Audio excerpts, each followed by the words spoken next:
Well, we had another bad storm here in California, extremely high winds, thunder and lightning. The winds were unbelievable, and it totally destroyed our carport that's over my wife's car.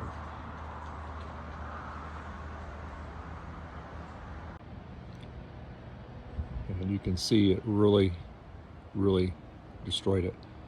And all these little plastic shreds are all over everywhere. That wind just literally ripped this thing up.